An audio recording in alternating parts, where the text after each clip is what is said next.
Days with my step sister के पहले episode में झांकते हैं। सोचिए, आपकी ज़िंदगी शांति से चल रही है, सब कुछ एकदम नॉर्मल है और फिर अचानक आपके पापा दूसरी शादी कर लेते हैं। सुनने में ठीक लग रहा है ना?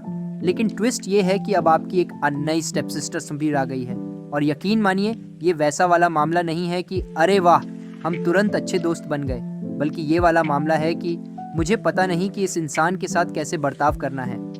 हमारा हीरो युता एकदम साधारण स्कूल का लड़का है, थोड़ा शांत, थोड़ा शर्मीला और ख़ासकर लोगों से बातें करने में बहुत माहिर नहीं है।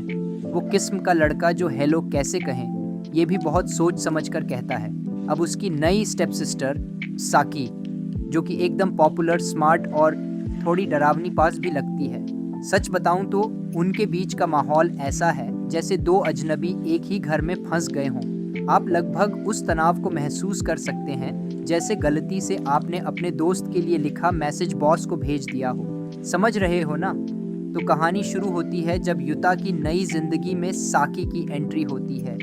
वो इस नए फैमिली सेटअप में खुद को ढालने की कोशिश कर रहा है, जैसे अंडों के छिलकों पर चल रहा हो ताकि कोई गड़बड़ ना हो जाए। उसे समझ नहीं आ रहा कि नए स्टेप सिस्टर के साथ कैसे व्यवहार किया जाए। क्या उसे गुड मॉर्निंग बोलना चाहिए या फिर ये ज़्यादा फॉर्मल हो जाएगा, या फिर उसे नज़रें मिलाने से बचना चाहिए लेकिन उससे बात और अजीब तो नहीं हो जाएगी। वहीं दूसरी ओर साकी बस अपनी ही दुनिया में यौन है, जैसे कुछ हुआ ही नहीं हो। वो एकदम कूल है, उसकी तरफ से कोई टेंशन नहीं। उसे देखकर लगता है जैसे उसने नॉर्मल एक्टिंग में पीएचडी कर ली हो और युता अंदर ही अंदर पूरी तरह गिसक्तेन में है। हर बात के बीच एक अनकहा सवाल उठता है, क्या हम कभी ठीक से भाई बहन बन पाएंगे? अब आता है सबसे मज़ेदार सीन, नाश्ता करने का। दोनों एक टेबल पर बैठे हैं, लेकिन भाई ऐसा लगता है जैसे किसी ने टीवी का म्यूट बटन दबा दिया हो। इतनी और अजीब खामोशी ओन है कि सिर्फ कांटे चम्मच की आवाज़ें सुनाई देती हैं और दोनों को नहीं पता कि बात कैसे शुरू करें। युता के चेहरे पर वो घबराहट साफ दिखती है, जैसे उसके दिमाग में ये सब चल रहा हो। क्या मैं ज़ोर से चबा रहा हूँ? कहीं वो मुझे गलत समझ तो नहीं रही? कुछ मज़ेदार बोलूँ या बस चुप रहूँ? फिर धीरे धीरे साकी और युता के बीच बर्फ़ पिघलने लगती है। वो दोनों एक दूसरे से विनम्र तरीके से बात करने की कोशिश करते हैं, लेकिन फिर भी ऐसा लगता है जैसे दोनों एक दूसरे से दूर रहकर रहना चाहते हों। कभी ऐसा होता है ना, जब आप किसी के साथ बातचीत शुरू करने की कोशिश करते हैं लेकिन आप खुद को रोक नहीं पाते कि आप कैसे दिख रहे हैं, क्या बोल रहे हैं। यही हाल युता का है।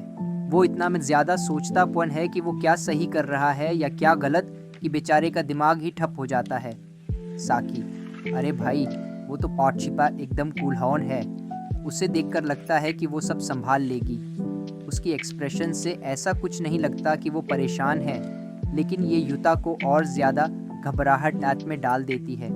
ऐसा लगता है जैसे आप किसी के साथ पोकर खेल रहे हों और सामने वाला बिना किसी एक्सप्रेशन के आपको हरा देता है, जबकि आप अपनी सारी चालें खोल चुके होते हैं। एपिसोड में एक जगह युता के दिमाग के अंदर की बातें भी हमें सुनाई देती हैं और वो बातें होती हैं, हे भगवान अब मैं क्या करूं?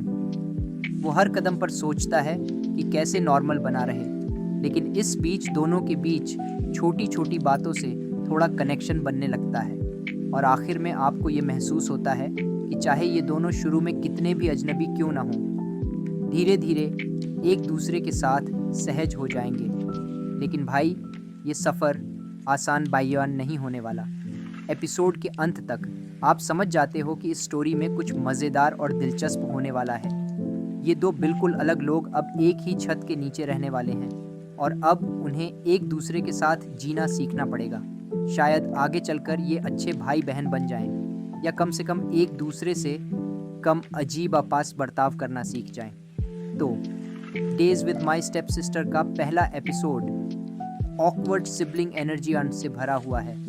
युता बेचारा कोशिश कर रहा है कि सब नॉर्मल रहे, जबकि साकी एकदम शांत और बेफिक्र है। ये एक ऐसी रिलेटेबल धीमी रफ्तार वाली कहानी है जहां आप यही सोचते हैं कि क्या ये दोनों कभी एक दूसरे को समझ पाएंगे। लेकिन हाँ, ये सफ़र मज़ेदार और उतार चढ़ाव भरा होगा और हम तो यही चाहेंगे कि दोनों आखिर में अच्छे भाई बहन बन जाएं।